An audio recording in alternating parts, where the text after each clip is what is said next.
بسم اللہ الرحمن الرحیم۔ السلام علیکم۔ شب قدر میں پڑھنے والی دعا کون سی ہے؟ شب قدر میں کیا کیا پڑھنا چاہیے؟ محترم ناظرین، مشائخ نے لکھا ہے کہ شب قدر میں ہر چیز سجدہ کرتی ہے، حتیٰ کہ درخت زمین پر گر جاتے ہیں اور پھر اپنی جگہ کھڑے ہو جاتے ہیں، مگر ان چیزوں کا تعلق امور کشف سے ہے جو ہر شخص کو دکھائی نہیں دیتے۔ حضرت عبدہ ابن ابی لبابہ رحمۃ اللہ علیہ کہتے ہیں کہ میں نے رمضان المبارک کی 27ویں شب کو سمندر کا پانی چکھا تو بالکل میٹھا تھا۔ حضرت ایوب بن خالد رحمۃ اللہ علیہ کہتے ہیں کہ مجھے نہانے کی ضرورت ہو گئی تو میں نے سمندر کے پانی سے غسل کیا تو بالکل میٹھا تھا، اور یہ 23ویں شب کا قصہ ہے۔ رسول کریم صلی اللہ علیہ وآلہ وسلم نے فرمایا، میں نے خواب میں شب قدر دیکھی مگر پھر مجھے بھلا دیا گیا۔ یہ رمضان المبارک کے آخری عشرہ کی طاق راتوں میں ہے۔ یہ رات پاک اور باوقار ہے، یہ معتدل رات ہوتی ہے۔ حضرت عبادہ رضی اللہ تعالی عنہ نے نبی کریم صلی اللہ علیہ وآلہ وسلم سے حدیث ذکر کی ہے کہ اس رات کی من جملہ علامات یہ ہیں کہ وہ رات کھلی ہوئی چمکدار ہوتی ہے، صاف و شفاف، نہ زیادہ گرم اور نہ زیادہ ٹھنڈی، بلکہ معتدل، گویا کہ اس میں انوار کی کثرت سے چاند کھلا ہوا ہے۔ اس رات میں صبح تک آسمان کے ستارے شیاطین کو نہیں مارے جاتے، اور اس کے بعد صبح کو سورج بغیر شعاع کے طلوع ہوتا ہے۔ ایسا بالکل ہموار ٹکیاں کی طرح ہوتا ہے جیسا کہ 14ویں رات کا چاند۔ اللہ جل شانہ نے اس دن آفتاب کے طلوع کے وقت شیطان کو اس کے ساتھ نکلنے سے روک دیا۔ بہت سی احادیث کے مطابق شعاع کے بغیر آفتاب کا طلوع ہونا ہے، اور یہ علامات ہمیشہ ہوتی ہیں، باقی علامات کا پایا جانا ضروری نہیں۔ اسی طرح سمندر کا پانی میٹھا ہو جاتا ہے۔ نبی کریم صلی اللہ علیہ وآلہ وسلم نے فرمایا، یہ رات صاف اور روشن ہوتی ہے، گویا اس میں چاند چمک رہا ہے، انتہائی پرسکون ہوتی ہے۔ اس رات میں سردی ہوتی ہے نہ گرمی۔ اس رات کو صبح تک کسی تارے کو نہیں پھینکا جاتا، اور جب صبح کو سورج طلوع ہوتا ہے تو اس کی شعاعیں نہیں ہوتی، وہ 14ویں کے چاند کی مانند ہوتا ہے، اور اس روز اس کے طلوع ہوتے وقت شیطان اس کے سامنے نہیں آتا۔ محترم ناظرین، اس عظیم رات کی ہر گھڑی قبولیت سے مالا مال ہوتی ہے۔ ہر لمحہ اللہ کریم کی توجہ اور رحمت کا دریات جوبن پر ہوتا ہے، لہٰذا ہمیں پورے ذوق و شوق کے ساتھ دعا مانگنے کا اہتمام کرنا چاہیے۔ ام المؤمنین سیدہ عائشہ صدیقہ رضی اللہ عنہا سے مروی ہے کہ میں نے اللہ کے پاک نبی کی خدمت میں عرض کی، یا رسول اللہ صلی اللہ علیہ وآلہ وسلم، اگر مجھے لیلۃ القدر نصیب ہو تو میں کیا دعا مانگوں؟ تو رسول اللہ صلی اللہ علیہ وآلہ وسلم نے ارشاد فرمایا، یوں دعا کرو، اللہم انک عفو تحب العفو فاعف عنی۔ غنیت الطالبین میں حضرت سیدنا عبد القادر جیلانی محبوب سبحانی ارشاد فرماتے ہیں کہ لیلۃ القدر میں زمین کا کوئی ٹکڑا ایسا نہیں ہوتا جہاں فرشتے سجدہ یا قیام کی حالت میں مومن مردوں یا عورتوں کے لیے دعا نہ مانگ رہے ہوں۔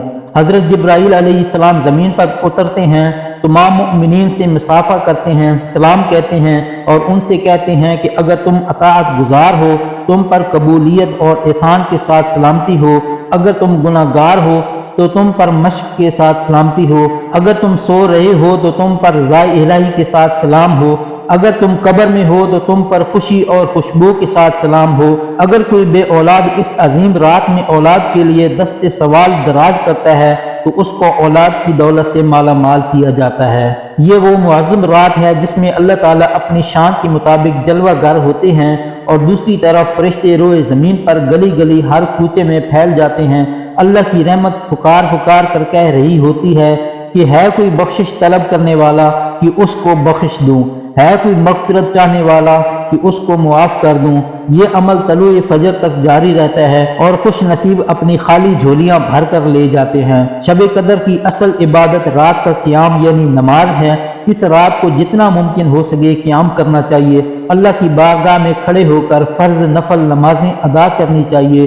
اس رات کے اندر بندہ مومن کو چاہیے کہ وہ خوب توبہ استغفار کرے۔ حضرت عبادہ بن صامت رضی اللہ تعالی عنہ فرماتے ہیں کہ رسول کریم صلی اللہ علیہ وآلہ وسلم ہمیں شب قدر کی خبر دینے کے لیے تشریف لا رہے تھے کہ دو مسلمان آپس میں کچھ جھگڑا کرنے لگے، تو آپ صلی اللہ علیہ وآلہ وسلم نے فرمایا، میں تمہیں شب قدر بتانے کے لیے نکلا تھا لیکن فلاں اور فلاں نے آپس میں جھگڑا کر لیا تو اس کی وجہ سے شب قدر کا علم واپس اٹھا لیا گیا، اور امید یہی ہے کہ تمہارے حق میں یہی بہتر ہوگا، لہٰذا اب تم اسے رمضان کی 21ویں، 23ویں، 25ویں، 27ویں اور 29ویں رات میں تلاش کرو۔ اس حدیث شریف سے پتہ چلا کہ آپس کا جھگڑا اس قدر برا عمل ہے کہ اس کی وجہ سے اللہ سبحانہ و تعالی نے اپنے نبی کریم صلی اللہ علیہ وآلہ وسلم کے قلب اطہر سے شب قدر کی تعین اٹھا لی، اگرچہ بعض وجوہات سے اس امت کا فائدہ ہو گیا۔ امیر المؤمنین حضرت سیدنا علی المرتضیٰ شیر خدا رضی اللہ عنہ فرماتے ہیں کہ جو کوئی شب قدر میں سورۃ القدر 7 مرتبہ پڑھتا ہے، اللہ عز و جل اسے ہر بلا سے محفوظ فرما دیتا ہے، اور 70,000 فرشتے اس کے لیے جنت کی دعا کرتے ہیں۔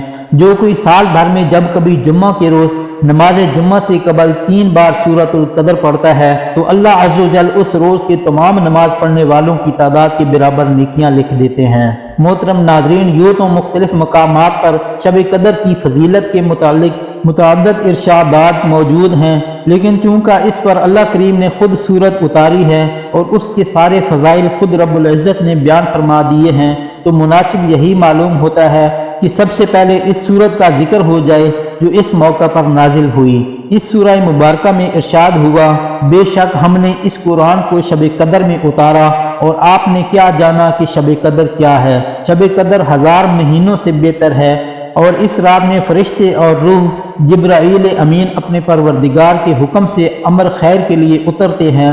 یہ رات طلوع فجر ہونے تک سراسر سلامتی ہے۔ محترم ناظرین، 83 سال 4 ماہ کی عبادت اس سورہ مبارکہ سے معلوم ہوا کہ اس کی ایک رات کی عبادت 1000 مہینوں سے بھی بہتر ہے۔ امت محمدیہ پر اللہ کریم کا یہ فضل عظیم ہے کہ اس میں ایک ایسی رات ہے جس میں اگر خشوع و خضوع سے عبادت کی جائے تو اس کا اجر 83 سال 4 ماہ کی مسلسل اور بے رعایہ عبادت سے زیادہ ہے۔ اس آیت طیبہ میں عبادت کے اجر کو اس مدت تک محدود نہیں کیا، بلکہ اس کی عدد کا تعین اپنے پاس رکھتے ہوئے اس سے بھی زیادہ اجر و ثواب عطا ہو سکتا ہے۔ اس زمن میں مختلف مفسرین کی آراء موجود ہیں جن کو پڑھ کر یہ نتیجہ اخذ کیا جا سکتا ہے کہ جو شخص زیادہ خشوع و خضوع سے اللہ کی عبادت کرے گا اس کے اجر میں اتنا زیادہ اضافہ ہوگا۔ لیلۃ القدر کے حوالے سے نازل ہونے والی اس سورت کے شان نزول کے حوالے سے مختلف روایات موجود ہیں۔ رسول اللہ صلی اللہ علیہ وآلہ وسلم نے سنا صحابہ اکرام سابقہ امتوں کے لوگوں کی عمروں کی طوالت کی بابت گفتگو کر رہے تھے اور اس بات پر مغموم تھے کہ ان کی عمریں سب سے کم ہیں۔ سابقہ امتوں کے لوگ اعمال میں ان پر سبقت دے جائیں گے، اور بعد جگہ یہ بھی ذکر ہے کہ رسول اللہ صلی اللہ علیہ وآلہ وسلم نے ہم سے خود خیال فرمایا کہ میری امت کے لوگوں کی عمریں کم ہیں تو اعمال میں دیگر امتوں کے لوگ سبقت لے جائیں گے، جس پر اللہ کریم نے یہ آیت نازل فرمائی۔ اگر ان آیات کے مضامین کو اختصار کے ساتھ بیان کیا جائے تو کچھ یوں ہوگا۔ اللہ کریم نے اس رات وہ کتاب نازل فرمائی جو نبی نوع انسان کی ہدایت کے لیے ہے اور ان کے لیے دنیاوی و آخروی سعادت کا سامان ہے۔ اس سورہ مبارکہ میں لیلۃ القدر کی فضیلت کو سوالیہ انداز میں بیان کیا گیا ہے اور اس کی اہمیت کو اجاگر کیا گیا ہے۔ اس میں امت مسلمہ کو خوشخبری دی گئی کہ اگر تم اس ایک رات میں عبادت کرو گے تو آپ کو 1000 مہینوں کا اجر و ثواب ملے گا۔ اس رات میں فرشتے نازل ہوتے ہیں اور اللہ کی طرف سے خیر و برکت لے کر آتے ہیں، اور یہ سلسلہ طلوع فجر تک جاری رہتا ہے۔ اللہ تعالی ہمیں اس رات کو زیادہ سے زیادہ عبادت کرنے کی توفیق عطا فرمائے، آمین۔